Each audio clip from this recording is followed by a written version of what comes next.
What would you say is the biggest psyop of the whole humanity? The globe. Really? Yep.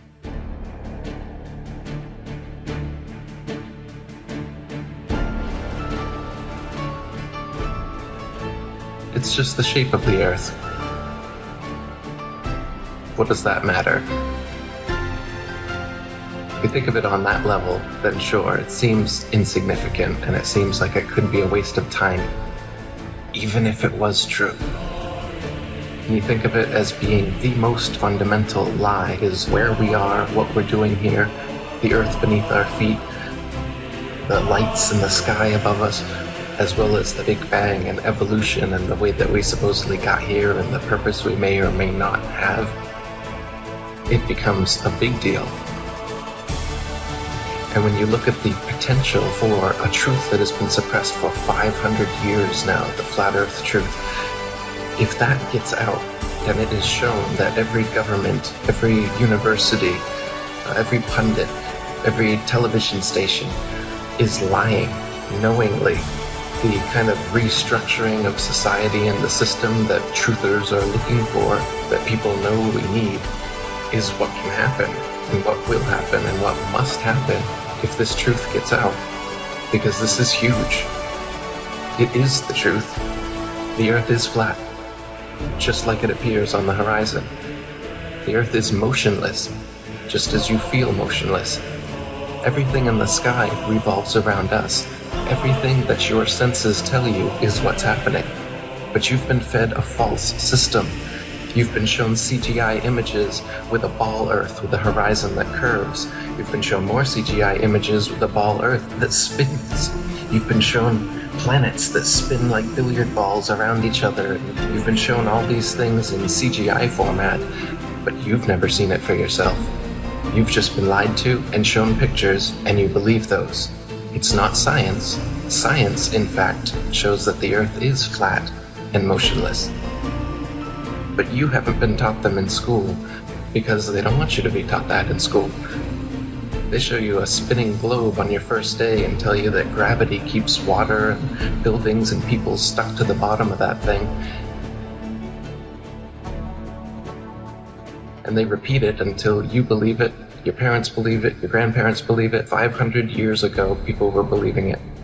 It's like holding a balloon underwater. When you let go, that thing's just gonna rush to the surface. The water's gonna go flying. And that's what we need. It's exactly what we need. Kill the programming. This world is not what you think it is. This world is not what you think it is. What would you say is the biggest psyop of the whole humanity? The globe. Really? Yep. Because that's the monumental, that's the foundation of a lie. So if you think you live on it, that means that you're more, in my opinion, you're more susceptible to believe all these false narratives, because the playing field that you, like, if you don't know where you live, how do you know who you are? How do you know where you came from? How do you know where you're going? So if you think you came from monkeys, evolved from, well, you have to. You have to. If you But think mind you, it's a theory. It's not proven. What's not proven? Evolution theory. Yeah, just like gravity is a theory. Right. No, yeah, I know. But we're taught it in kindergarten, right? Yes. So you walk into kindergarten, which you're used to just being with mom and hopefully dad the first 5 years of your life, having a good time playing, maybe learning how to draw your name or something. You take them to public school, you would expect like, hey, let's extend learning how to write your name. No, here's a globe. This is where you live. And there's so little that they're just like, what? Like, why don't we fall off? Gravity. But what about gravity? Yeah, but I don't understand. Gravity. Okay. They move on.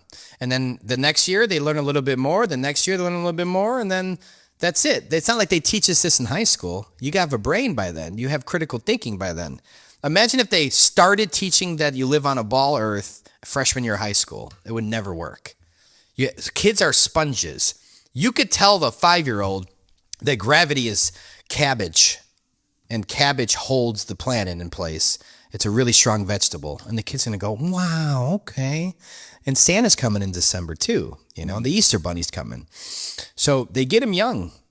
They get all of us young. They even give you, you know, that I think that like a worksheet right away of the planets and the sun's in the center, and you got to line them up and all this stuff in American public schools. So they want it right out the gate. They want your mind. They're gonna take your mind away. They're gonna make you feel insignificant. You're a speck. You know, you mean nothing, little kid. You're a speck of dust in an infinite universe. This is all random. You evolved from monkeys. You came from a Big Bang, which, by the way, the Big Bang Theory was invented by a priest, I think in the 70s, maybe. So it's a recent theory. People like the Big Bang's been around for centuries. No, it hasn't. It's a brand new theory. Yeah, George Lemaitre is his name. Could be wrong on the date, but it's George Lemaitre. He was, I think, Einstein's buddy. 1915 to 1917. Oh, yeah, I was way off, sorry. Einstein's general relativity. Okay. No, there it is. 1927, George Lemaitre, Catholic priest and physicist who proposed the universe beginning from a primordial atom, the Big Bang, quote unquote, the Big Bang. So he suggested the Big Bang theory. Proposed. Of course. And I propose it's not true. Why don't they listen to me? Because you're not Einstein's friend. Okay. I'm not a scientist. And you have to understand with Einstein, he's another actor. He's not, there's very low IQ. I know people might kick me back for that, but I'm sorry. Very low IQ. Listen to the man. No one really listens to him. Number one, he always reads from a script. He doesn't know how to talk. He's not intellectual. He's an actor. He was one of the original crisis actors, in my opinion, because Tesla was getting so popular, Nikola Tesla, with free energy. You think he was real? I wasn't alive then. I don't know. Could he have been a fake character? Sure. But either way, the story goes that, because it's just a story, we weren't alive then. The story goes that Tesla was getting popular with this free energy stuff, and especially from the old world, kind of reverse engineering the old world stuff, where they had all the free energy in buildings and towers and everything. And they're like, no free. Here comes the Rockefeller. Rockefeller education comes in.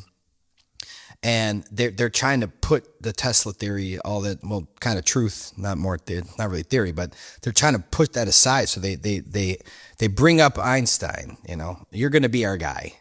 You got the crazy scientist hair. You're perfect for the role. Right. And he's just reading a script. You know, the gravity and this, that, you know, whatever. And then his friend George Lemaitre, like, well, the Big Bang Theory. And I'm a priest, so this comes from God, right? Because a lot of people back then were fighting it, man. Because my buddy Dave Weiss, he interviewed a lady, Ruth Heath, back right before COVID-19 started. Like the week of the lockdowns, right before, because they shut down all the nursing homes. But he was going into nursing homes. I think that because someone in his family was at this nursing home in Connecticut. He went in there to visit his family. And then he's like, hey, while I'm here, he asked one of the directors, like, is there anyone over 100 years old that still has their screws that I can speak to? He didn't say why. He wanted to talk about the old world. Right. To see what they remember about the world's fairs and everything. And they're like, yeah, I think her name was Ruth. She's, I think, was 100, 203. Perfect. I mean, just memory, sharp, converse, not, no senile whatsoever. And so he went up to her, talked to her about the world's fairs and what she remembered, and she gave her take. But then at the very end, because he don't want to be controversial, but he's like, what were you taught? Before I go, what were you taught as a kid? Where'd you go to school? Public school in Connecticut. Public, not private, not religious, no. What were you taught about the globe? She wasn't. Didn't exist. And she went to school in the 1920s? I believe so. This is right around the Rockefellers taking over the Board of Education. She said there was no such thing as the globe. It was the earth was flat. This is what they taught. This is what they learned. This is what they knew. It was fact. Really? Rockefellers came in. See, this is what people don't understand is that I get She this. said that she was taught this? That the earth was flat in public school. And then Dave Weiss went even further. And once he found that out, he went further in detail, started contacting people. Who do you know? Who do you know? Of course, you can't go to, he wanted to start going into all the nursing homes after that, but they locked down, right? He blames himself as a joke that interview made this COVID-19 caused, the lockdowns. Yeah, no, I mean, that's far-fetched, but it's still funny to think about that way, the way it lined up, right? But he started making calls and trying to figure out. And then he started hearing other stories of people that they were being taught the earth was flat even through the 40s, 1940s, 30s and 40s. It was still, and then in the 50s, it was both. They started saying, it's a globe, it's flat, we don't know. And then by the 60s, after NASA came out, they destroyed it. They started actually making fun of it in our public school books, showing a earth is flat photo. Like the ancients used to think the earth was flat, and they would show like this pancake in space, which no one believes in. And then like ships are falling off, right? But in reality, it's a ball and everybody's safe. And it was like for kids, right? So they really push it hard. But I look at it like the Rockefeller education system started in the early 1900s. And if you didn't teach their books, you weren't going to be funded by them. You were going to shut down eventually. So these schools were like hungry to stay open, and they're like, yeah, we'll teach it. You're going to fund us and give us free lunches on top of it. Like, yeah, let's do it. And this whole system of the heliocentric model really took off. But the problem I have is the kickbacks I always get is like, yeah, but the Greeks knew for thousands of years. No, that's a story in the book. That they knew, right? It's a new book with a new model. We have to push it. And in that book, it's going to say that 2,000 years ago, they figured this out, right? Mm-hmm. It's only a story with characters involved. So it's not reality that for thousands of years, they knew the earth was a ball. This is a new construct, a new satanic system. You can't have a new world order without controlling the population. And the ball is how you control them. Because think about the Truman. You ever seen the Truman Show? Amazing movie. Yes. I encourage everybody. One of my favorite movies of all time. But my favorite part of the Truman Show, there's a lot, but my favorite part that nails it is when he's a kid, he's in school. It's a flashback. He raises his hand. What do you want to be when you get older? He raises his hand, and Truman says, he stands up. He says, I want to be an explorer, just like the great Magellan. And she pulls out a globular map. Oh, you're too late. There's nothing left to explore. And that's the point of it. They want to cut that off from our brain. We're born with senses to love, hunger. I think exploration is one of those natural God instincts. It's shut off as soon as you get to kindergarten. There's no exploration. Everything on this ball has been explored. Just pay your taxes, die of cancer, shut up. No more exploration. So, when Admiral Byrd went to go travel past Antarctica to explore, he couldn't get in by boat. It's documented. The ice wall is too high. They're not going to be able to climb that. They had to go back, get approval. They had to fly over there. They flew over there with aircrafts. I think they were airships, not documented. That's my opinion. But they said they flew. They flew over the ice wall to go see what's over there, to explore Antarctica. And deep past the ice wall, he was there for many months. When he came back to the States to have his Longines chronoscope's first interview, as soon as he got back, he went on live TV. And they asked him, they said, what's up? Like, what did you see over there? And he says, well, I saw another continent the size of North America over there that no one's ever seen before. He said that? He said that on live TV. And right after that, all of a sudden there's a treaty and then NASA starts. So you have to see the timeline. Once they discovered there's more land, they quickly start a treaty where me and you can't go over there and explore. Correct. It's banned. That's true. Now, granted, for your audience, you can visit Antarctica. You got $20,000, $30,000. You got a pre-approved. You have to get it approved from the government first. And then on top of that, it's very limited time and only limited zone. Mm-hmm. So there's little tourist bases, right? There's one on Rothschild Island. That's what it's called. And then there's one. Rothschild Island. That's what it's called. Then there's one, the most common island I think that people visit when they do Antarctica tours is called Deception Island. Look it up. So Deception Island is a place, a common base that's used over there. Rothschild Island as well. Bro, what? Yes, Deception Island is 100% real, and it's one of the most fascinating and unusual. I'm not going to lie to you. Deception Island? Yeah. They tell you. Well, it's a revelation of the method. Everything is told, right? So when you go, people are like, my cousin went to Antarctica for a week. So this whole, we can't go over there. No one said you can't go to Antarctica. You can't explore Antarctica. You can't go to Deception Island after you pay $30,000 for 1 week. You only get a certain amount of time there, and you got to get the fuck out of there. If me and you paid all this money to go there, number one, approved by the government, they probably run my name and say no way. But by what government? America. So wherever you live. So because America. there are certain amount of countries that run Antarctica, right? So they say. Yeah. So they say. But it's just say me and you paid 60 grand. We went over there for the 1 week tour, right? It's heavily controlled. You can't, there's zones where you can't go outside. There's flags. You can't go past here. Their excuses like sinkholes and like they try to scare you, right? Sinkholes. Yeah. Like they're like, you're going to die if you go past this flag type of thing. Cause they don't want you to go anywhere. But that's my life. It doesn't matter. Oh, they care for me? I'm sure that you have to sign the approval that you go with the rules. I'm assuming, of course.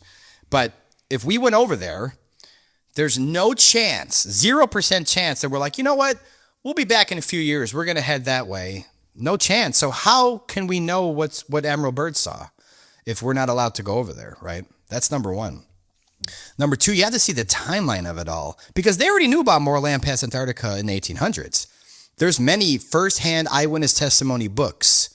One's called Iron Republic. I recommend that forever. Iron Republic? Iron Republic. That is a firsthand eyewitness testimony of a man that this was the late 1800s. He was tired of the tyranny, okay? So he lived, I believe, this guy that got the ship together with his crew, I believe, I could be wrong, I'm pretty sure he lived in New York, okay? Now, in the late 1800s, I'm sure you'll see it eventually, the film I made, Old World Order, the great fires were going on all over the country. They were burning all of these old world buildings, burning them down, disintegrating them. They didn't want people to know the true past, ancient civilizations, right? And so I think it lines up perfectly with his story because he's like, dude, there's a lot of tyranny, and I'm completely summarizing the book here, but there's tyranny going on in the States. We got to get the F out of here. We got to just go, just get in our ship. They have big cruise ships. Let's just go. We end up in Africa. They're burning down our country. We got to go. So he gets in his ship. He goes and he travels south. And he gets lost at sea. He documents the whole thing. He sees stars he's never seen before. None of the stars we see going around us. More stars over there. So they're lost because they don't have GPS. You know, they're traveling by the star patterns, but they start getting lost because they're like, "Whoa, what are these star patterns? Where are we?" He gets through an inland through Antarctica with a ship. They travel a lot longer. They're like, "Where's land? Where are we? What is going on?" They're traveling for so long. He ends up seeing land in the distance. Thank God they don't know where they are. Maybe it's Europe, maybe it's Africa. They don't know. But they don't know by the stars. They have no idea what's going on. They stumble upon land. They call themselves, they're like, we're North America, Iron Republic. That's their continent. They're not, I wouldn't say giants, but very, very, very tall human beings that they approach. Tall. But this is advanced technology over there that he's documenting in the book. Flat screen TVs on the wall. This is a book in the 1800s, by the way. Flat screen TVs on the wall, Bluetooth technology, all the stuff that we have now, like they had then in those lands. Like, but what would you believe them? Believe this book? That this is not just a sci-fi book, let's say. Oh, I'm sure that mainstream would call it sci-fi, of course. It says the Iron Republic is a fascinating and often misunderstood work, especially in alternative history and hidden lands discussions. Yeah, I mean are they going to just ChatGPT is going to tell you that the book's real? Right. You know, and this book was buried. I mean, what a great book! If it was fantasy, why have we never heard about it till recently? Right? This is something that they've buried, they covered up. There's another book called Smoky Gods, similar situation. The point is, even if you thought it was sci-fi, they're still talking about more land beyond Antarctica, multiple books in the 1800s. They're talking about civilizations that are advanced, that have technology that was not supposed to exist back then. Late 1800s, he never saw TVs, Bluetooth technology, but he wrote about it. Yeah, but it was there. So it means we take their technology and bring it here and sell it to the public. And they always say like they invented it in the garage, bro. Yeah, well, that's the thing, though. They, like you were just saying about AI. I mean, Sora could have been 20 years ago. They're just giving it to us now. Mm-hmm. Same thing. TVs could have been out for hundreds of years, and they didn't want to give it to the people, in the plantation that they control via the 7-continent known world we know of, the center of the earth. They didn't want to give it to us. They rolled it out much later, and they charged us a lot of money for it, and they control us with it, right? They go get this technology, they reverse engineer it, and they sell it to us on their demand when they want to release it to the public. Similar to AI. But I look at it from the perspective of, even if you thought it was fake, this book's just fantasy. But look at all what they're documenting is insane. It's insane. And it matches with a lot of other books in the 1800s, right? And a lot of older maps that have more continents. There was a map that they found in a Buddhist temple from 1,000 years ago, and it had our 7 continents there with a circle, and then continents all over, just all over. Oops, sorry, all over the place. So, oh, that's just fantasy. Well, yeah, you can't keep saying fantasy, fantasy, fantasy when it all lines up to they're hiding this from us. So what a perfect way to hide it. You take the 7 continents that people know about. The public already knows there's 7 continents by the 50s. And they wrap it into a ball and say that's all there is. And now if you're like, well, I want to explore, I want to double check. You can't legally. So they've put us on this ball to, it steals your mind. And it steals the mind of a child. There's no more exploration. There's no want. And then when someone says, hey, the Earth is a stationary plane, and for all we know, it's an infinite plane. How will we know that? We can't go check. We can't see where it stops, right? We can't check anything. We have to take their word for it. Who's they? The Rockefeller Book of Education. And they come and they get rid of all this religion out of schools. They push this globe, this big bang, come from monkeys, evolution. And that's the norm now. And that's why, to me, that's the biggest psyop that ever existed. Because as soon as you get your ball taken away from you, no one wants to, it's my ball, I don't want to get rid of it. As soon as you take the ball away from the kid, adult, but you take it away from the kid, now the world is one big wondrous thing. And we look around and go, where are we? Who are we? We need to find that out to really show our true power as humans. And we've been lied to about it all. So it keeps us kind of in this controlled field because, if just say there was 3,000 continents. Unlimited resources. Unlimited resources. Everything. Why would we stay here knowing what's going on in this known world? Why right? would we have to go to Iran to kill Iranians? Correct. For what reason? Yep. I know. But my point is just like that guy in the 1800s, when there's tyranny going on, you get up and leave and you go somewhere really far away and you go camp over there, right? We don't have that ability anymore. They did. They had the ability. There was no treaty back then. But you have to look at the timeline. Byrd found more land. 6 months later, he dies. Out of nowhere. He dies. I think he got the heart attack gun, in my opinion, but he dies. So they bury the story with him. As soon as Byrd noticed more land, they covered that up. They started a treaty that we can't go there. And then NASA starts. So it's this timeline of deception. When NASA starts, most people don't know that when they started, it was Jack Parsons, Occultist. Yeah, a bunch of occultists. Walt Disney has his hands in that and starting the organization. Really? Oh yeah. And then I don't know if it's public, bro, but Walt Disney was friends with all of them. Walt Disney's the one that had the animation studio. Walt Disney's the one that had these green screen type of things back then to make all these films and everything. So yes, Walt Disney really did help NASA. Oh, they admit His it. influence was actually quite important in getting the American public excited about space exploration. The biggest filmmaker of they needed that his century. They needed his CGI type of animation. Which, if you look back in the '60s at NASA stuff, it's so bad looking, right? Bro, Apollo 11 lifting off the moon. It's so That's bad. insane. Not for its time. Yes, that's what Right? I told you. Yeah, not for its time. It's fucking awesome for its Awesome, time. Oh my unbelievable, right? God, and it's so grainy and black and white. And I can't get cell phone service in your parking garage here, 100%. but they're on the landline with the president, right? Okay. And you get the picture the next day. It's right there behind him. Yeah, I know. No, they get the picture in the newspapers the next. Yeah, the next day. You have to travel for 3 days, guys. No, you Ask the questions. The moon's right there. It's a cold light. The moon's a mystery to me, though. People are like, well, you're a flat earther. What's the moon? I'll be the first to say, I don't know. And that is an honest, transparent answer. Yes. We should all say that. We should all look at those lights in the sky and go, I have no idea. I just know that light is hot. That light is cold. And it looks like the stars are some sort of frequencies, some sort of energy type of things. Because when you zoom in on the stars, it looks similar to, like, say you're in a helicopter and you're looking down on mansions, and one of these mansions has a giant pool circle. Yes. And you see the water Exactly what ripples. it You is. see the water ripples, Yes. right? The light, they have LED lights in their pool, right? And they see the water ripples. And that's what it looks like when you zoom in on these stars. They're all different. They all have these like frequency looking, angel looking twinkles about them. Even the planets, which were wandering stars, they hijacked the wandering stars, called them planets, because they want people to think there's life up there. There's people that live up there. What's a there's wandering not. star? All the planets. So the planets used to be called wandering stars. It's kind of, they have their own track. Okay, because they move? Yeah, well, Wondering that. all the stars are moving around us, but if you look at the North Star, Polaris doesn't move. The sun, moon, and stars are always going around Polaris all the time. It doesn't.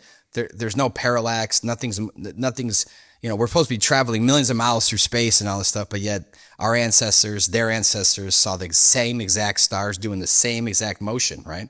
We're not moving. But everything above us is moving. The sky is a clock. It's a perfect clock that God made. And I think in terms of the extension of the earth, however much more land there is, there's more stars we can't see here. We can't see them. But there's a lot of stars traveling around a giant earth. I think earth is way, if you want to call all of it earth, it's way bigger than they've ever taught us. Huge. Because when you look at a ball, 24,000 miles in circumference, with an equator, right? So if 24,000 miles in circumference, using their math, it's 8 inches per mile squared. Not of curvature, not 8 inches per mile squared, because it's going in it's going down. It's going away and down. So we see things 100 miles away. I've been to the other side of Lake Michigan near Chicago, and you can see this only certain days when it's clear. Across the lake, you can see all of downtown Chicago across. That's like 60, 70 miles away. You're not supposed to see any of it. I mean, literally, maybe the top of the antenna of the Sears Tower, maybe you would see that, but it'd be kind of tilting down too from the curve. It doesn't. It's all there. It's only a few. Yeah, it has to be tilted. Only a few times a year. The conditions have to be right. The conditions have to be right in the lake for you to see it. But especially with these cameras now, the Nikon P900, Nikon P1000, 125x zoom, it's unheard of to the public. I think that came out in like 2012, 2013, which is why the flat earth really skyrocketed, because people were zooming in on these boats that were going down the curve, but they zoom in on the horizon, it opens it up again, straight across from you, there's the full boat with the new horizon far behind it. So it's not going down the curve. It's leaving your eyesight. It's a vanishing point. We all drew that in art class, the vanishing point, that center line. Kind of like you're in a big hotel in Las Vegas or something. I mean, there's hundreds of rooms on one floor. Well, if you look down the hallway, the light above the door is now on the ground. But it's not on the ground. Right. It's just the way your eyes work. That's how everything works.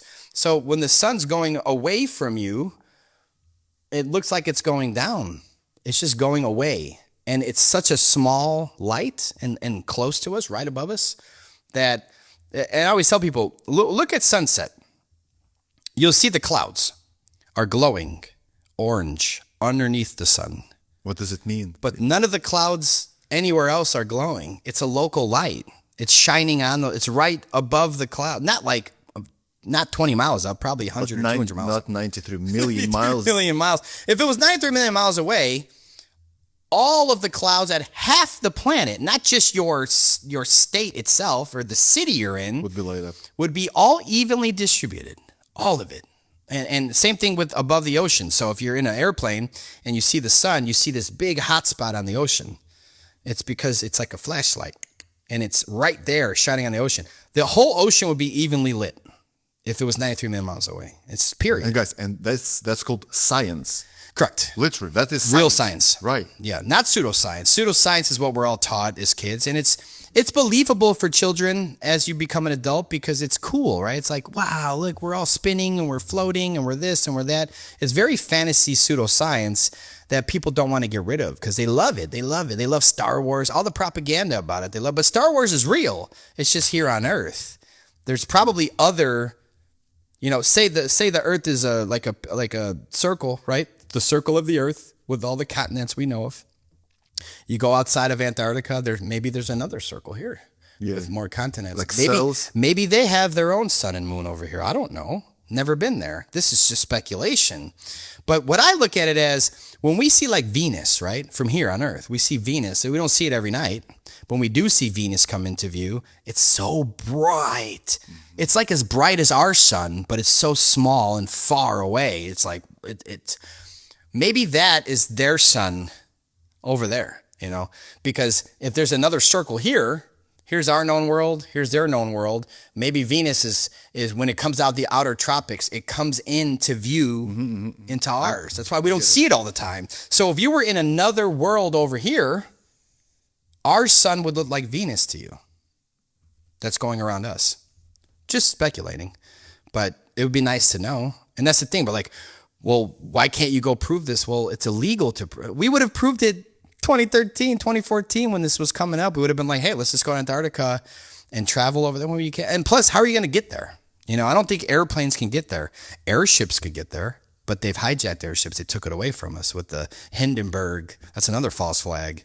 They just blew it up on TV. Oh my God, everybody's dying. And then it's like, everybody's like, okay, no more airships. They're too dangerous. What? Because one blew up? The same thing went with the Concorde, right?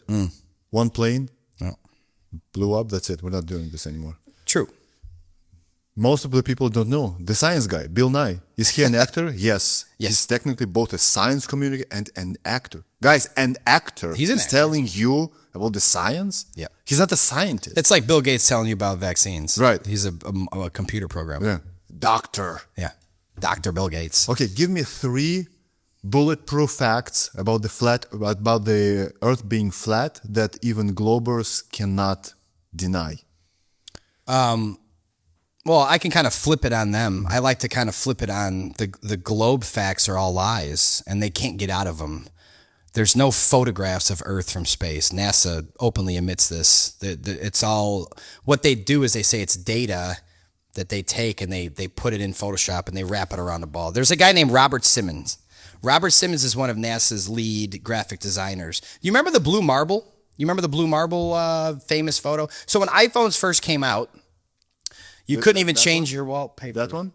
That might be I don't know. They all look. I mean, pick your favorite one. They're all different. Apparently, the oceans have different colors. Right.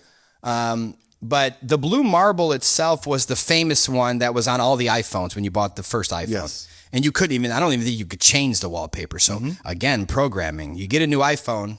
And you're like, it's that, right? Oh, hold on. Yeah. Okay. So. Robert Simmons was interviewed about this because he designed that on Photoshop. The whole picture. Yeah, he works for NASA. He said it's Photoshop because it has to be. That's his words. It's Photoshop because it has to be. He claims they gave him data strips of the Earth, and he put it into Photoshop and basically put it on a spherical thing on Photoshop to put all the Satelloon imagery of it, right? So it's one thing to say, hey, here's one thing I'll say. When there's any flat Earth versus sphere Earth debate, you would think someone that has all this evidence of that we live on a sphere, what should be the first thing they bring to the table? Photos and videos. Live video. They don't. They don't even want to touch that topic because there are none. There isn't any. So what they do is they start with there was a test from hundreds of years ago, sticks and shadows, and they come up with these Rockefeller fables, and they want to use that as evidence. But no one listening has self-evidence of a ball spinning around the sun. You don't. If Apollo, if you were born today, at this age, you have nothing in your brain. You don't even know your name. But you're human. And you got Bill Nye, the science guy, here to tell you his version of where you live, and you got me. I'll start. You're not moving. Does it feel like you're moving? No. Does it feel like you're spinning? No. Does the sun and moon in the sky look about the same size? Yes. Do they look like they're right there? Yes. Okay. Close by. Yeah, close by. Does it look like they're moving in the sky, these lights? They're moving in the sky? No one stares at the sun for 3 hours, but if you did a time lapse, does it look like it's moving? Yeah. Okay. And I would kind of leave it at that. It's very simple. I'm not too sure what's going on. I don't know how much land there is, but we're not moving. And the stars, I wouldn't even say that because it's too obvious. I would be like, yeah, we're just here. We're the basement of the universe. The sky is the clock, which is how clocks were invented. The sky is the clock, perfect clock. Then Bill Nye comes up. Well, here's the thing, Apollo. We're actually spinning 1,000 miles an hour around that light. Not that light, though. That light spins around us, but we're moving millions of miles an hour through the galaxy, and we're getting farther away. And he just blah, blah, blah, blah, blah, all this pseudoscience. You'd believe me instantly. You'd be like, who the hell's this guy? Arrest him. What the hell's his problem? So let's start with your own senses. Everyone listening, whether you believe in a globe or not, well, actually, specifically, if you do believe in a globe listening, you don't have any self-evidence of it. All you have is a story you were taught. We were all taught in kindergarten that you think is real. It's a belief. I know the earth isn't moving. I don't feel it moving. People are, well, yeah, but they don't want you to trust your senses. They want you to trust pseudoscience. Trust them. It's a black budget, black hole. NASA steals $60, $70 million a day from taxpayers in America. And all of the space agencies do all across the world. So they're stealing tax money to give you what? CGI, ISS, trickery. What do they really do? I always tell people, you live in the globe, what makes you think that? Like, why do you? Well, because, and they always default to the pictures and the videos. But they're fake. Now what do you have? And then I mentioned when Elon Musk sent the Tesla Roadster up to space. Remember that? Yeah. A lot of people don't want to remember that because it's fake. It's complete bull. But it was sold to the public as real and legit. Even Elon Musk was laughing at the press conference, and you could tell it's real because it looks so fake. I don't remember that event. I just remember that. I just know that he launched the Tesla into space. Yeah. As soon as they went right in on live on him once they launched it up there, and Elon Musk was kind of like ashamed. I mean, it looks so bad. And the first thing he says is, you could tell it's real because it looks so fake. And then he says, we'd use better CGI if we were going to use CGI.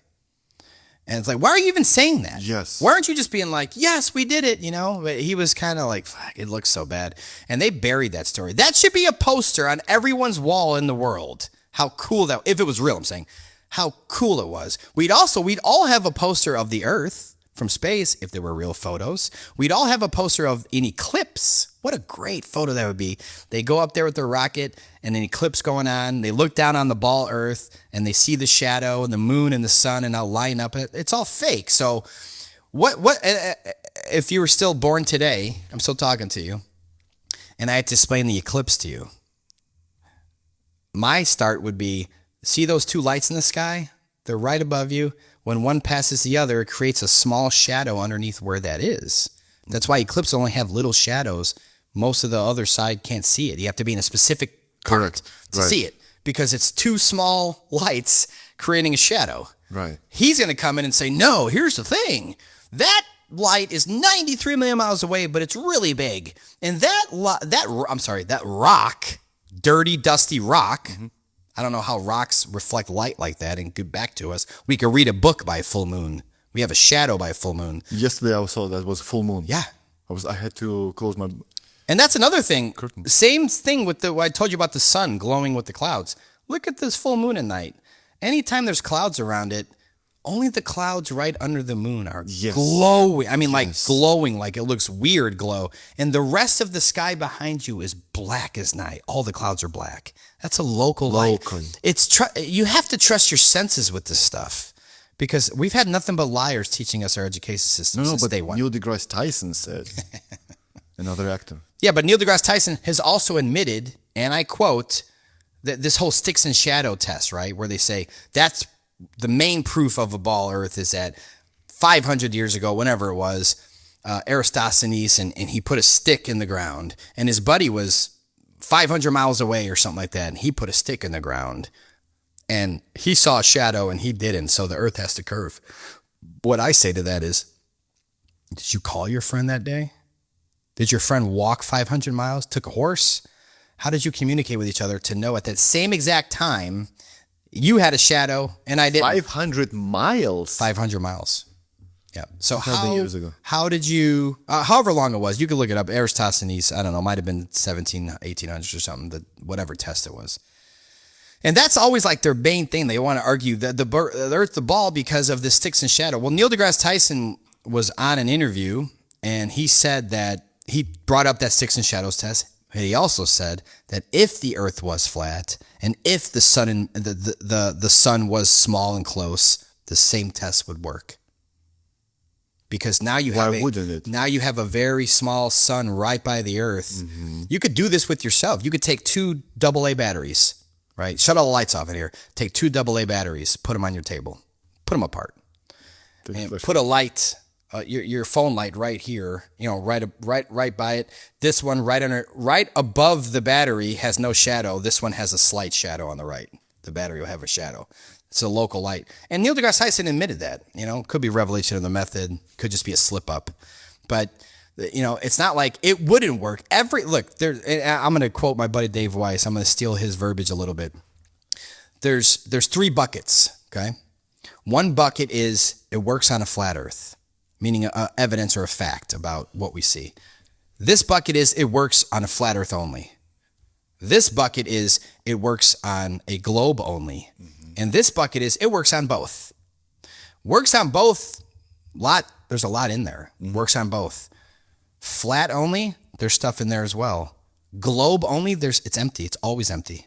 There's nothing that wouldn't work and be explained in the science, just science, that wouldn't work explaining it on a flat earth with local lights.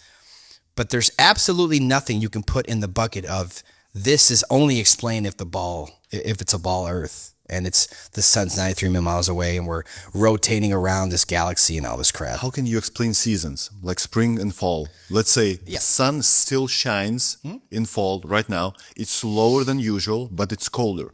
But it's more hot down south. Why? Not down south, across. Across. You have the Tropic of Capricorn and the Tropic of Cancer on the outside. You have 2 big circle routes at the sun. So we're in the north.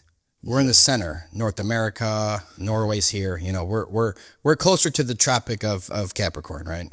Could be wrong, could be the other way around, but I'm just giving you the broad example. I'm not a genius about these facts, but I do know the construct of it all, meaning the lingo. I don't know every lingo the way these experts do, but I do know that if this local sun is now traveling, this is our summer, it's going around in the center, the outside, the sun, they could see it. It's still going around them. But it's not that close. It's not that close. So it's kind of like a heat lamp in a sense, right?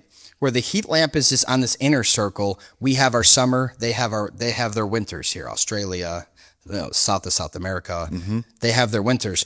Now, as the sun, even though the sun's actually traveling in like an 8, the shape of an 8, as it goes around. So it's going around us, but it's always doing this like little 8 shape as it travels. I forgot what the word's called, but I've seen those time lapses. Yeah. So you could see that's exactly what it's doing. So as it's traveling around, now as you fast forward 6 months later, the sun is now on this outside, traveling on the outside. So that's why it's slower. Correct. No, it's traveling faster when it's in the south. It's traveling faster. As it comes back in, it slows down, and then you get that 24-hour north, where everybody in the north sees it for 24 hours. It's going back. Now it's going back around to travel and doing this thing. But 6 months later, when it's on the outside coming around, we have our winter. But if you notice, if you look, I don't have the map here or lights or anything to show you. I'm just using my fingers. It's all in your film, right? Yeah, I do show it in the film. Okay. I try not to show many things that I can't prove myself, but I do show basic information on that.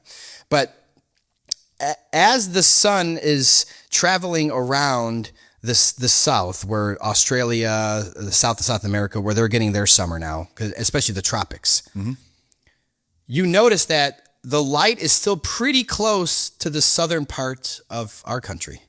So that's why in the winter, Texas is still kind of warm. Nevada's still kind of warm. California's still kind of warm. We're kind of more towards that southern part of the country is more kind of in the middle by the tropics. So we're going to have warmer seasons. But as you see this sun travel, that's why the East Coast is so cold in the winter, because it's not reaching them. As the sun's turning, it's kind of getting that west coast, southern west coast tip of North America, where it's still going to be a little bit warmer. And again, when you reverse that, it's the same scenario where Australia is freezing cold. And you have to think that the name, everything's in the name, Antarctic, right? It's Antarcticing around. So if you're all the way here in Antarctica, the sun is not going around you like it would in the center. The sun is Antarcting, whatever the word is. I forgot that analogy, but and a lot of the globe people say, well, what about the star patterns? Because if you're in the south, they're going the other way or something like that. No, it's because you're all the way over here. You have to turn around to see the stars doing the same motion. The stars, the sun, and the moon, they're always going east to west. It never stops going east to west. But if you're all the way south and you're looking back at the center of the earth, they're going around the back of your head now. If you turn around, it looks like they're going the other way. There's many flat earthers that have displayed this with lights, but you can do this in a giant planetarium or something like that. You see the same effect. Even the same thing, if I give you a broad example, if me and you are in a giant building, call it 20 miles deep, just 20 miles of a huge building, and I say, look, man, take this, call it a motorcycle. Take the motorcycle, drive 10 miles down this building. Or imagine, though, there's lights on the ceiling. If you drive 10 miles down that building and call me and I say, look, man, do you see this light right here that's above me? You're not going to see that. No. Does it mean it doesn't exist? It's there. You're too far away. So depending on where you are on this earth, depending on where the sun is, where the moon is, where the stars are, and the sun, moon, and stars are always going around our head, but the sun is going in and out of the tropics. In and out of the Tropic of Capricorn, Tropic of Cancer. It's going in and out. That's what seasons are. So, and it's weird too, because the globe model says that in our winter, in North America, the sun is from the millions of miles closer. Closer. Look it up. Closer? Yeah. The sun is closer to us in the heliocentric model in the winter. Doesn't make any sense. It doesn't. Because think about it this way. A sunrise in the summer, in the heat of Miami or something, or the heat of Arizona, when the sun first enters your view, I know people say the sun comes up, it's just coming into view. As soon as it even hits that horizon line, you can get a suntan. Right. It's hot. Right. The second you see that heat lamp, it's burning you. But the sun at that point, according to the heliocentric model, is farther away from you that season. It's really weird. And then think about the winter. The sun's right above you in the winter, right above you, literally directly above your head at high noon. And you don't even feel the heat on you. Right. Makes no sense. It's kind of like ass backwards. And again, maybe they do it on purpose, man. During winter in North America, the earth is actually closest to the sun. During winter, yeah. Isn't that weird? It makes no sense. No, it doesn't. But none of it makes sense, though. When you actually take a step back, Our whole planet has to be more cold when we're not that close to the sun. Yeah, I know. The whole planet. I know. Because it's small according to the sun. Yeah, we're a little BB in the universe, yeah. But it's. I just wonder, how do they explain this thing? They just did. Makes no sense. It doesn't make sense. It's not an explanation. And that's why they teach it to you in kindergarten. They don't teach it to you as a senior in high school, because you'd be like, wait a minute. Well, that doesn't make sense. And wait a minute, I was in Lake Michigan and I saw Chicago 70 miles away. How is that possible? Like, we'd all have critical thinking questions when our brain gets advanced. But they teach us this shit with the Easter Bunny and Santa Claus. The difference is your parents, hopefully, tell you that Santa's fake, Easter Bunny's fake by the time you're 10 years old, maybe. But your parents also believe in this heliocentric lie. So they're never going to go, and by the way, little Timmy, we don't live on a ball. That's fantasy too. How do they know that the sun is 93 million miles away, not 92, not 94? They don't, because it's changed over time. Hundreds of years ago. How can they measure it? It used to be 1 million miles away. Oh, really? Then it went to 60 million. Then it went up to 100 and I think 115 million miles away. Then they brought it back. In modern time now, it's been 93 for a while, 93 million. But yeah, it's not 93 million miles away. Again, all the clouds would be dispersed with the same exact light. The ocean lit up. Everything would be. I mean, it's the law of light. Plus, you lose light the farther away it is. It gets faded even more. So the fact that we have glowing clouds underneath the sunset, glowing clouds underneath our local moon, and it. Another thing too, you could take a thermometer, put it in 2 cups of water, make sure the water's the same temperature. Now, we should have did it last night, but You put 1 cup with a thermometer right underneath the full moon, direct moonlight in the cup, right underneath the full moon. Take the other cup with a thermometer, put it in the shade somewhere, away where no moonlight's touching it. That cup's going to be 5 to 10 degrees colder within a few hours. The moon is producing cold light. It's cold. The sun is hot. Okay. Did you do that experiment yourself? Oh, I've done it. Yeah, I've done it. It works. Anyway, it's been documented since 2014. Multiple people have done it on YouTube, and it's all there. Anyone can do it. I mean, if the moon's producing cold light, the moon's definitely a mystery to me. I don't know what it is. But even someone like Crow 777, he did something called the lunar wave. He was documenting the moon, zooming in with I think the Nikon P900, zooming in on the moon and just keeping it there to see what's up. I mean, this is a mystery, but when he was recording some of this stuff, you'd see this like wave of water going over the moon, where it looks like, possibly due to the water above, the ocean above. That's why the sky's blue. It's an ocean. Mm-hmm. But it's definitely just a light in water. I don't. So how can I know what it is? But I do know we can't land on it. We can't go there. These are, and possibly, what if they're portals, right? If you want to get really advanced with it, what if the sun is the Son of God, the portal when you pass? If you're vibrating high, your soul, it travels through the Son of God. You get to God through the kingdom, through the Son of God. That's a giant portal that your soul goes to. And if you're reincarnated or you're vibrating low, what they say is like, the whole old saying of when you die, go to the light. Right. I wouldn't. The light would probably more than likely be the moon, which is a possible recycler, reincarnation. You go to the moon, you come right back. Well, the whole Apollo mission, I want to say that was basically the Tower of Babel. I believe that they were trying to reach God, quote unquote, and reach something. When were they trying to reach God? When The Tower of Babel. Yes. Yeah, Same thing with Operation with the moon Dominic. landing. Same thing with Operation. Well, the moon landing was just shot in the studio somewhere or outside somewhere. You don't think they even tried? No, because of Operation Dominic, they would never try. They shot rocket or missiles straight up into the sky, and Just to measure the height? to see how high it can go. It should go for a long time if there's a bunch of space up there, but it stopped really quick. It went up and it just hit, and when it hit something, it spread across it. So there's a barrier above us. Some people think it's like a dome. I don't necessarily. I think it's more of like a toroidal field, energetic, where you can't pass, you can't get through. And the water is such a high, like a H3, just the most firm water of all time that God created. You can't penetrate it, which is another reason why I think these direct energy weapons, everybody knows about the direct energy weapons and Maui and all this stuff. Everything blue survived. Yeah. Right? You know that? Yeah. And China's putting blue roofs on and all this shit, right? Right. Well, what color's the sky? Blue. Yeah, that's water. But that blue itself can never be pierced. God will never allow you to get through until it's your time. So I think that's the main reason that whatever laser they try to invent, you can't pierce blue. It's a certain frequency that God created that you cannot get through the blue. So again, let's go back to Dominic. They tried with the missiles. They knew exactly that they can't get out of here. So they have to fake it. They have to create NASA. They have to pretend and put fisheye lenses on their cameras to take a straight horizontal line and bend it evenly. Oh, look, there's the curve of the Earth out the ISS.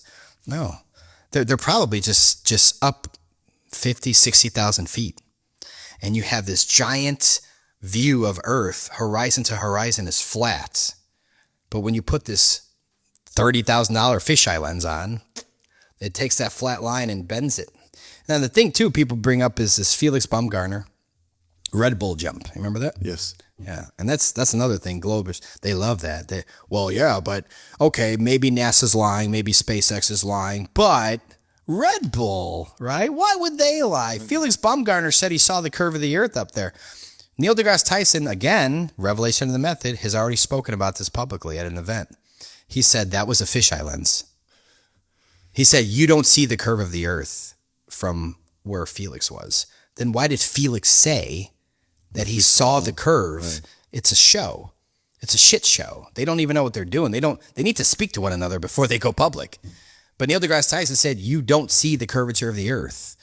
It's like, you're a centimeter above a beach ball. You don't see the curve of the Earth. He said, that's a fisheye lens they used. Well, yeah. Well, that's what NASA uses. That's what SpaceX uses. And a lot of these SpaceX rocket launches lately that I've watched, most people don't watch them.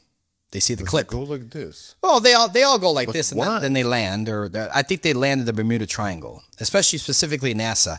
You have Houston Center, and then one in Florida. Correct. What's in common with those cities? They're right by the ocean. They don't go that way towards more of the plains.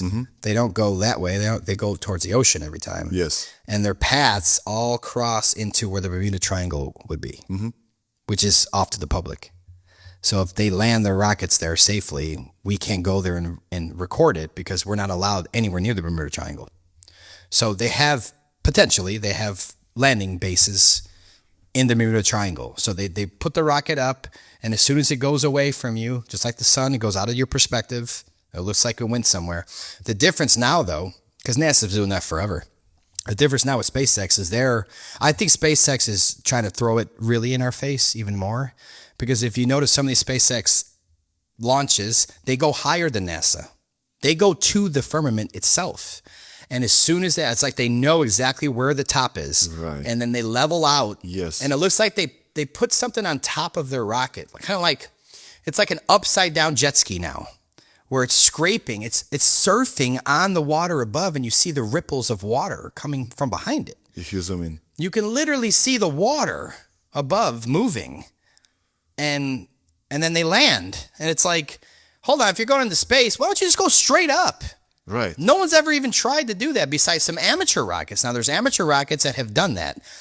No cuts, no edits, raw, where they put cameras all over the amateur rocket and they go straight up in the air. I think every time they've done that, within 73 miles, Man. it stops. It hits something. So you produced three movies about flat Earth. Level, the next level, and Level with Me. It's a 3-part series. Have you ever contacted, let's say, NASA employees? No, because I know the drill, man. They're never going to sit down with someone like me because I'm authentic. They're going to sit down with people like Mark Sargent and make a movie called Behind the Curve and stuff like that, because, it's all staged at that point. They control it. They can't control a soldier of God. They can't control me. So they know they would look at my resume and go, there's no way we're sitting down with him. He's going to ask questions that are going to expose us. They wouldn't do it. In Level with Me, we had to sneak into NASA's facility, sneak in microphones, sneak in all this stuff because it's illegal. You can't bring it in. And we went up to an astronaut and questioned the ISS with the harnesses and all this stuff. So we try to do these moments where we want to get the gotcha moment where it's like, what are you going to say now? You're not used to this. You're used to people lining up because they worship you. Right. They love you. You're a hero to them. Everything's scripted. You're not a fucking hero to us. You're a fraud. Right. And we're going to question you to your face. We also went up to the Challenger people. Judith Resnick. That's insane. Well, she works at Yale University, and in Level with Me, my buddy camped out there for 3 hours waiting for her to walk, just waiting for her to come outside at all. She finally did. He went right up to her with the camera and questioned her, about the conspiracy about you being on the rocket. I mean, she freaked out and just walked that way, realized she's walking the wrong way, turned around, beelined right through the door, went right in the building. Just answer the question. So, guys, for you that don't know the context, 1986 Challenger, 9 astronauts died, exploded, right? 7, I believe. 7. Yeah. 2 of them had twin brothers or sisters, right? They've changed that story back and forth, though. Now it's like, it used to always be that they're twins. Now it's like they were just brothers. They've changed it along the way. So It's all lies. Judith Resnick, Yes. same name, same last name, is a professor that works at Yale. Correct. Judith Resnick. Resnick last name is not that common. No. Nor is that face, nor is the way she talks with her lip that goes up. Everything's exactly the same. My favorite is Dick Scobie, though. Richard Scobie. He's got like that palsy face where it's like leaning. Yes. And then the current doppelganger, it's the same face. Michael J. Smith is another one. They went into his driveway. Michael J. Smith, an astronaut, died in 1986. Now there's a professor, Michael Smith, the same name, same face, but 30 years older. And Same dimple there. Same exact yes. dimple there. And the eyes as well. Everything. Teeth line up, everything. And Richard Scobie goes by his second name right now, and he's the CEO of Cows in Trees. Yeah. And then their startup video with the cow doing the same 6 NASA rocket thing. Same name. Go watch Level with me, guys. HibbelerProductions.com. Rent Level with me. Get it in 4K. But no, I mean, it's... We the first 22 minutes of that documentary, I think the documentary just runs about an hour 20 or so, but the first 20 to 25 minutes is about the Challenger. I want to make, because I started a new network, the Enlight Network, and Climate Charles was our premiere release, right? I eventually, we got other stuff going on. We have a debate show coming to Atlantic City soon. We're doing big things, but I want to do a passion project on strictly the Challenger. A to Z, the whole film. So not really flat Earth doesn't have to be mentioned in that per se, right? At all, right. At all, right? You died. Yeah. Here you are. Yeah, but I want to press it. I want to figure out where to find these people walking in the mall. I want to fuck with them because they've lied to us. Right. And I'm sick of the lies. They should not be dealt with courtesy and respect anymore. I want to bombard these motherfuckers and actually go up to them and be like, you are a liar. We all know. And yeah, everyone wants to see the reaction. And she reacted the way I thought she would. Fucking ran away. Michael J. Smith had this smirk on his face like, before the guy even said why he's there. He walks up to Michael J. Smith, walking out of his garage. He said, hey, sorry to bug you, sir. He's looking real nervous. Like, why is this guy filming with his phone? He goes, there's something I read on the internet. And the guy goes, it's not me. It's not true. It's not me. Wait, So- I could have said there's a child molester in the area. You look like him. You don't know what I'm here for, dude. But automatically, it's not me. It's not me. And then he goes, one time this guy was emailing me, threatening me, and I turned it over to the FBI. Who are you as a normal person, apparently? You're just a professor. How do you have the FBI on speed dial so quick? Like, you're How can you call involved. the FBI? You can't, but It's what, I nine- guarantee he still 912? he still contacted the leader of his witness protection program, whatever they're a part of, and that to me that could have expired by now. I don't know how long those last, but if you go back to the 80s, if we rewind to the 80s and we're in the 80s, no one knew YouTube was coming. No one knew the internet was coming. So these doppelgangers, these people that fake their own death, that's a part of this system. Because in my opinion, the reason they faked the Challenger is because no one gave a shit about NASA at that point. After the moon landings and how bad they were, NASA was stagnant for all those years. In between, there's nothing going on. No one was doing anything. They were getting no funding. No Americans gave two shits about it. And now it's $25.4 billion a year, the budget. Yeah.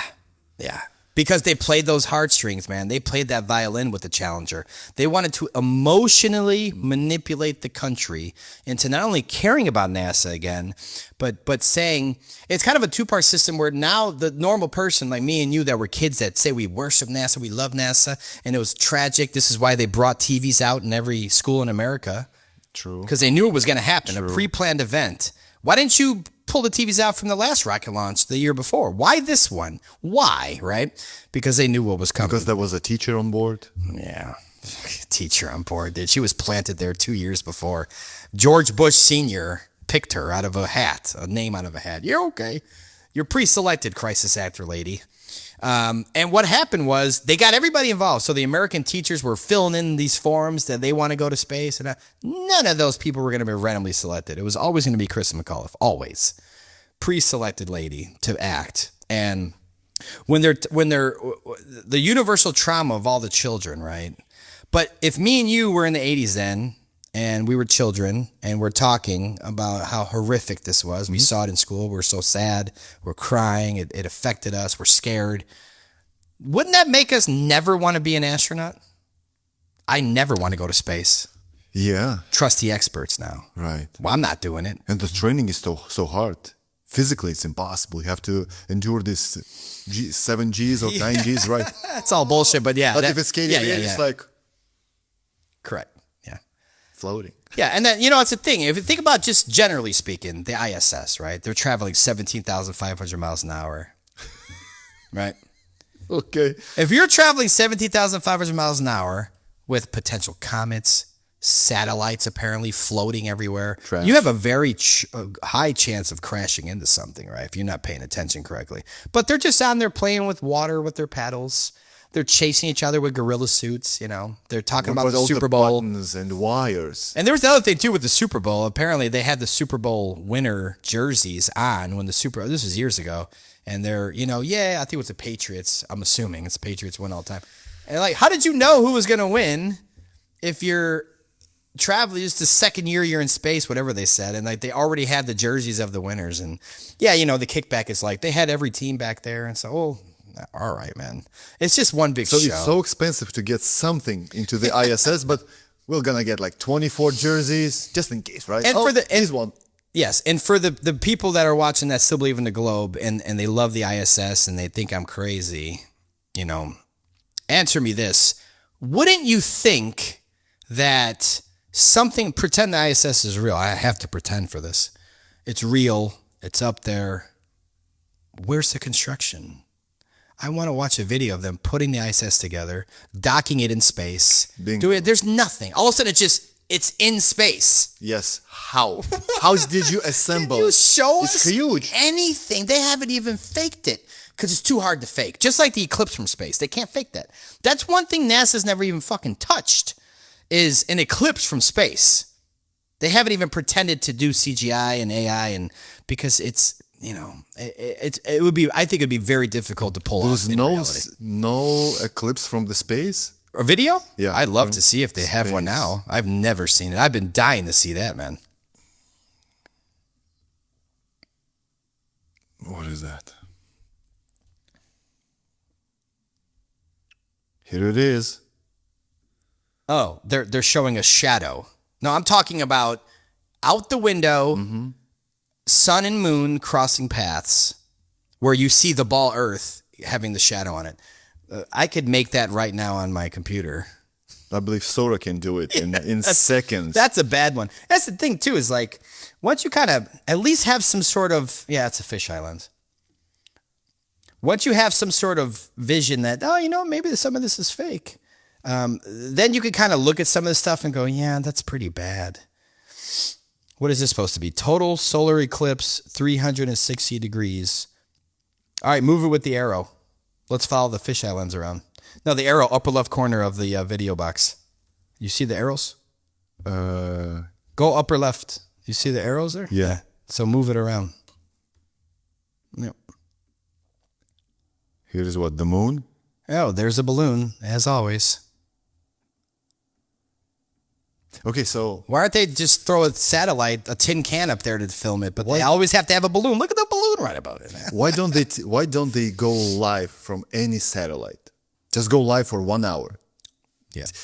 Get those, if they have the jerseys, get those astronauts an iPhone, get them go by the window and just start Instagram live. Yeah, why not? Why not? Here's like a cool idea. That would be awesome, right? I would love to see it. It's 2025. We already would have had that. If they're ever going to do it, they already would have done And satellites is for what? For the networking, right? For the coverage? There are no such thing as like tin can floating satellites in space. All satellites are on balloons, so they're crashing all the time now. There was just one that crashed last week, somewhere in the United States, where when these satellites crash, remember the Truman Show and that thing just fell from the sky? Serious? Yeah, serious. Exactly. That when these satellites are crashing, they've been crashing for years. They're satelloons, though. They're all on balloons. So when this technology that we think is just floating in magical space, when it actually crashes, because none of them are perfect, so some do crash. When they do crash, they're attached to balloons that can haul football fields. That's how big these balloons get. Oh, wow. NASA admits it, too. They admit that their Satelloon program, their weather Satelloon program, the balloon itself has the strength to pick up a football field and carry it across the earth. So, and even when you look back in the 50s and 60s, they're shooting them up with balloons. Now, in Level With Me, the documentary, the third one, we went to the main facility. I think it's in a town called Palestine, Texas. That's one of the main facilities where they launched their satellites, okay? NASA. It's a NASA facility, NASA water tower. It's in the middle of nowhere in Texas, of course. They don't want public asking questions. But we went there. Me and my friend Tanner, we went there. And we were honestly, we were going there to just film the bit of the interview in front of their station to talk about Saddaloons. That's it. But people were working in there and they noticed our camera. We're on public property though, across the street. Trucks kept messing with us. They would drive out, stop, look, speed off, and we're like, cut the noise, these fucking people, man. Finally, a guy with a white truck beelines, almost hits the camera. Beelines, pulls up on us. And we're like, oh shit. He's like, the hell are you guys doing? I mean, super offended that we're filming. And we didn't know, we're doing a flat earth. No. We're like, oh, we love NASA. We're acting, we love NASA. We love your center and satellites and everything like that. We're trying to befriend this guy. We finally bring him down to reality, know that we're not a threat. Of course, he said, you can't be filming. I said, we're on public property. And Tanner's like, there's no expectation of privacy in public, man. So eventually he knew that he was already in my film. Probably think I'm just recording for fun, not knowing it's a fucking documentary. But I already had his permission. You're in the public. You can leave. Oh, you're gonna stay? Oh, you're part of the show now, buddy. Sorry, okay. You have the choice to leave. He didn't. I didn't put the whole thing in there, but it'd take an hour. We talked to him for a while. We were befriending him, calming him down. We're not here for anything nefarious. We're not flat earthers. We're just here. We love NASA, right? We're NASA boys. So finally, he's like, okay. He kind of talking nice to us and talking about how long he's worked there and all this stuff. And then eventually, which is the part of in the film I put, we finally bring up the topic. I go, hey, so how many satellites do you have floating up there? He goes, what do you mean? I go, satellites. He goes, you mean Saddaloons? I said, oh, they're all on balloons? He's like, as far as I know, what do you mean? And Tanner goes, I thought that they put them on rockets, shot them up, and then let them out. Release. They release them. And he says, I don't know what you're talking about. He was confused. And I go, wait a minute. You don't know about these satellites without balloons? And he's shaking his head no. He doesn't know about the satellites without balloons.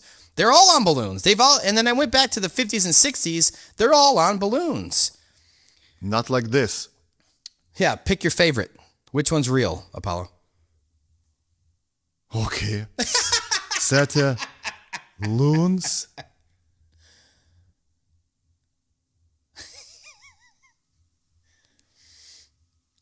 Yeah, but now NASA admits it. They have, even Google has Google Loon Project. There's all these big corporations, they just... This is how this shit floats? In space? Yeah, this is how we get our data, probably weather data, cloud patterns, whatever. They're just sitting. They literally go up on the balloon and they could sit there for up to a year. And they're geocentric, they're geostationary. But so you mean to tell me, even if someone's like, no, but there's some on that are magical tin cans. If we're spinning around the sun 1,000 miles an hour and everything's moving millions of miles an hour, how is the satellite supposed to follow everything? Right. It's just going to be gone. I mean, it makes no sense. The only thing that makes sense is that it's on a balloon and the Earth is not moving. So they put one up over the circumference of the Earth. And it stays there. The data. Yeah, it stays there. They can remote control them, bring them down. But some crash. Type in, if you want, crashed satellite or satellite crashes or something. I don't even know how we would find it. Yeah. So look at that 1, 2, 3, 4, 5, 6 photo. Yeah. Look what it's attached to. Google Project Loon Balloon crashes in Chile.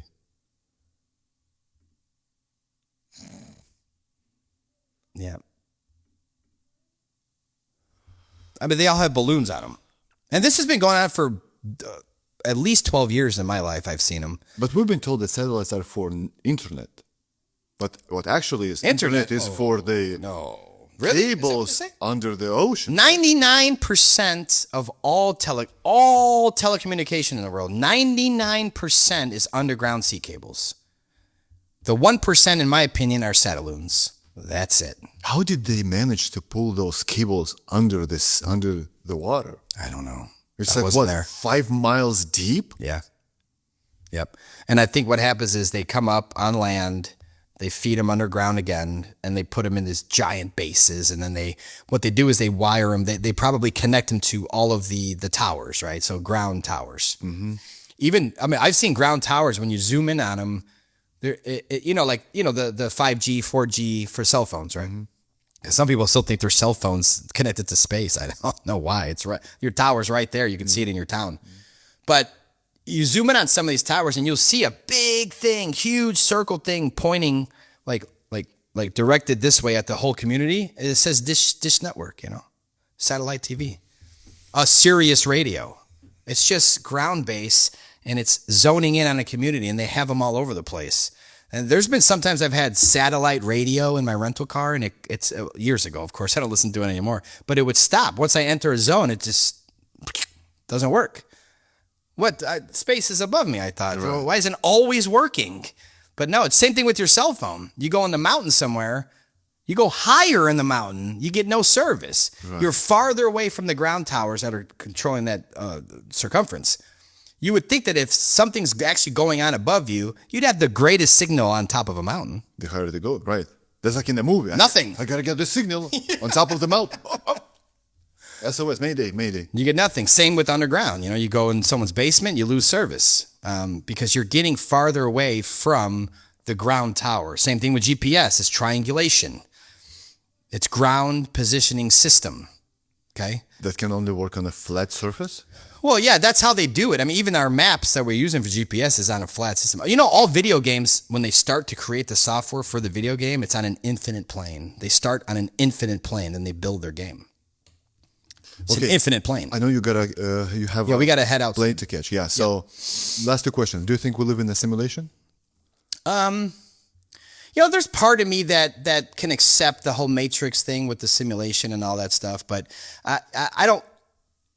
I still try to combine it into a creator, that we have one grand creator, God, and created all this. And then there's some Bible people that'll push back at me and go, you talk about more land too much. God doesn't mention this in the Bible. And I'm like, when does God say there were 7 continents? Get back to me when you find that scripture. Not in the Bible. God's world is God's world. Whether there's 20 continents or 3,000 continents, God created it all. And God created all the lights in the sky, whether there's more lights over there or not. I don't know how it looks from above. I have no idea what the system is. But, in terms of like a matrix system type of thing, yeah, I mean, I can see that the creator would have codes and built it with a coding system, sure. But, for me to actually know if we're in a simulation, I don't know. Do you have a feeling you're living in a video game? So, for instance, if you look at me, it's rendered. But everything that right now is behind your back, it's not rendered. Correct. Have you ever had this feeling? Yeah, I know what you mean. Yeah. It's all a part of life. I think that the mystery of life, I think that's why we're here. It's a test to figure it all out. Mm-hmm. And in the process of myself personally trying to figure it all out, I'm trying to document and I'm trying to get the word out there. And there's no bigger way to get the word of the truth out there than a film. There's nothing you can do. It's more powerful than music, a song. It's more powerful than just like a skit or something or a comedy show or just a movie, a documentary. That's the top way. If there's a better way, let me know. I'm all about it. That's the top way to help the masses awaken to the truth. And I think that's why I'm here. That's why I'm here now. I could have been born 100 years ago. I could have been born 100 years from now.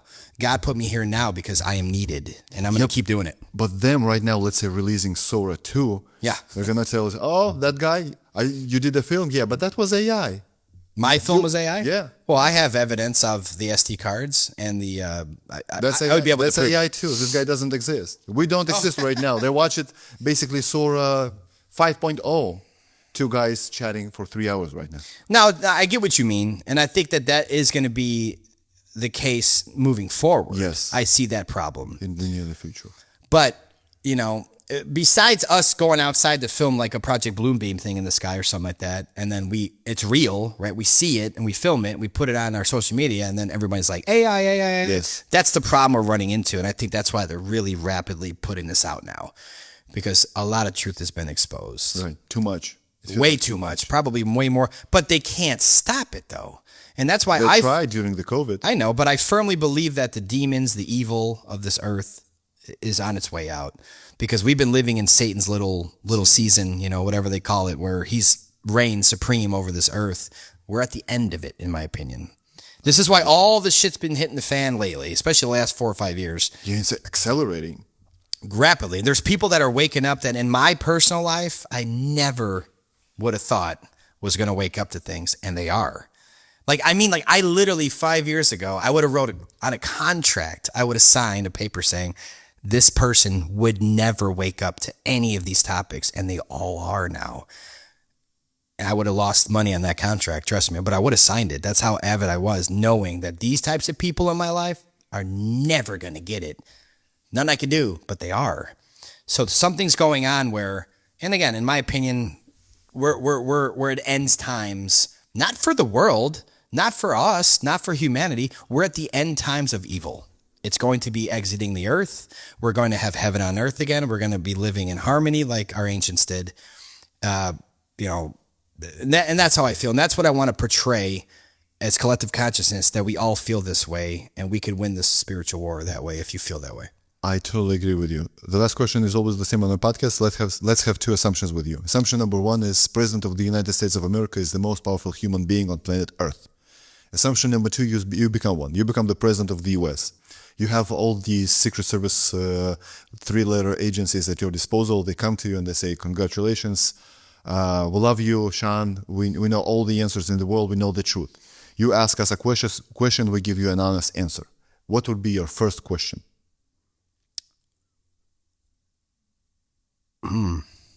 Good question. Man, I feel like I need an hour to come up with the best one. I know, that's why the first one is the most important one. No, I'm asking the people that work for me a question. You want to know something. You ask them, they give you the answer. The truth. You will know the truth. How many continents are there in real life? Okay, let's say they give you more than 7. Would you expose it to the public as a president of the US? Instantly. No fear of chaos. I get what you mean by chaos, and I think that's why the white hats don't really move forward with this information. They do it in spurts so people don't go into shock. But at the same time, I'm a different type of person. It's because I'm only relating this question to now, reality now. We're past that time. This should have been out a long time ago. People need to understand the truth about a lot of things. So I would look at it as, let's dissolve NASA, and the tax money that we've stolen from the people, everybody can get $1 million check right away. Here's $1 million check for every American. That's number one. Number two, public schools are now closed. We don't need them. I would present a homeschooling system for parents, because now they're millionaires. You don't have to go to work. You can teach your kids at home. Would buy just freaking shit like Gucci, Louis Vuitton, iPhones. Why? Because people tend to spend their money. They got checks during the COVID. What did they do? Yeah. Spend all that money on Gucci shoes. Understandable. And again, I don't want to create the chaos of it all, but it would be something that would instantly change the world, right? And I would also try my hardest, however, with the technology they have, to go up with cameras and film the water above. Sure. And actually go up there and have some sort of machine or something that can, can't penetrate it, but show that it's water above, show that we're in an enclosed system, and try to prepare the minds of the youth in the future to the reality of the world we live in, because it's been stolen from us. Right. And it's very hard to get it back with the indoctrination. And the indoctrination camps, aka schools, they're just going to continue to push it.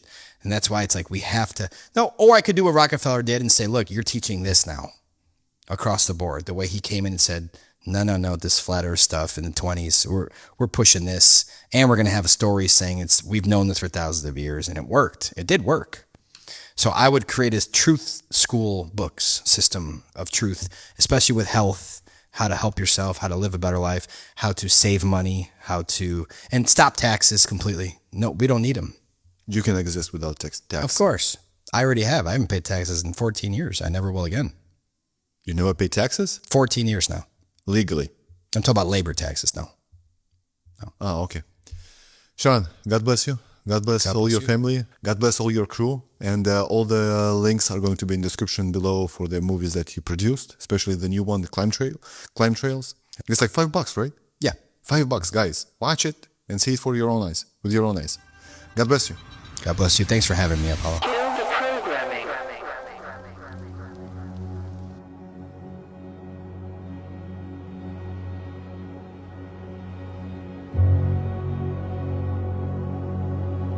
If you didn't know any better, you would think you lived on level ground. That's how you perceive the world. Every day of your life.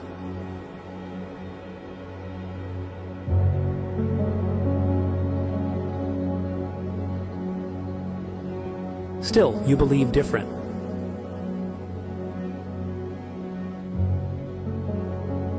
Contrary to what your senses tell you, you believe living on this.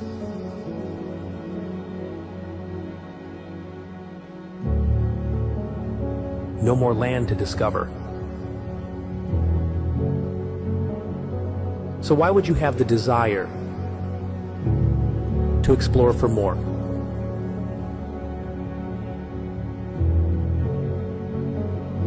To prevent you from doing that, this would be a perfect way to do it. Just teach you a sphere you can't leave. In an endless vacuum of space, with other galaxies light years apart. We all came from nothing by a giant explosion.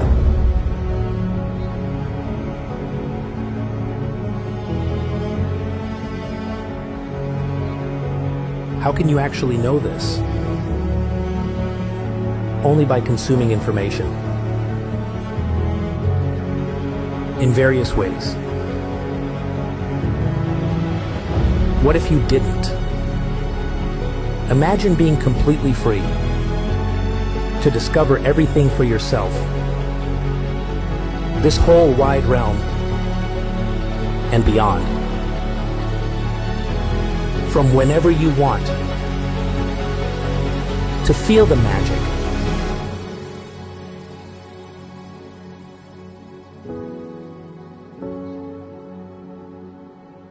Think about it.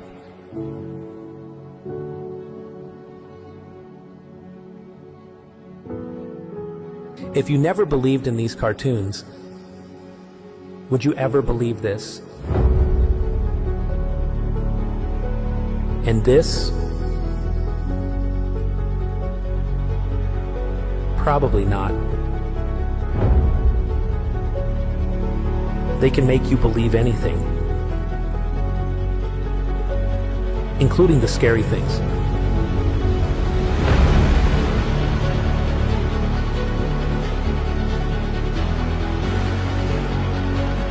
They can maintain your fear through TV.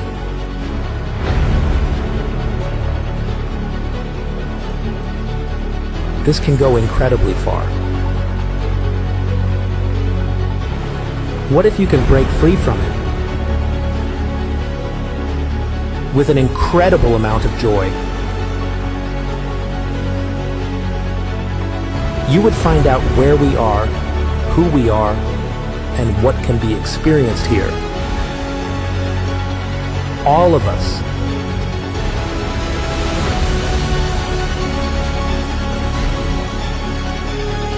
They couldn't sell you this shit anymore. This fear would vanish. Overnight. And the inventors of this shit show would be eliminated permanently.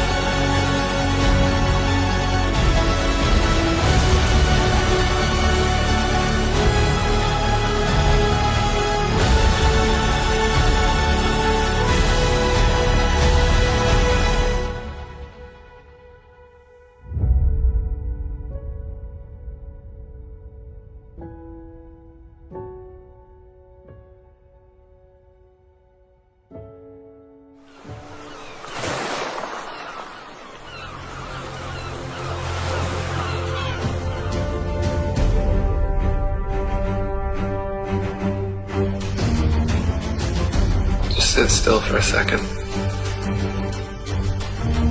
You're not moving. You're not spinning around an axis at 1,000 miles per hour. rotating around the sun at 67,000 miles per hour, spiraling around the galaxy at 500,000 miles per hour, and shooting off from a Big Bang at 67 million miles per hour? You're not. You're motionless. You're just sitting there. Just sit still. What does that even mean? Sit still. You think you could sit still with all those motions? Just feel like you're moving? Feel that? Same thing you've always felt? Nothing? Ever? Nobody's ever felt movement? Nobody's ever seen the earth curve? Maybe you just got fooled. You can't possibly believe that you and the rest of the world could have been lied to and deceived. Not you, right? They couldn't fool you. Of course you're spinning around. That's what they told you in school. They don't lie to you in school.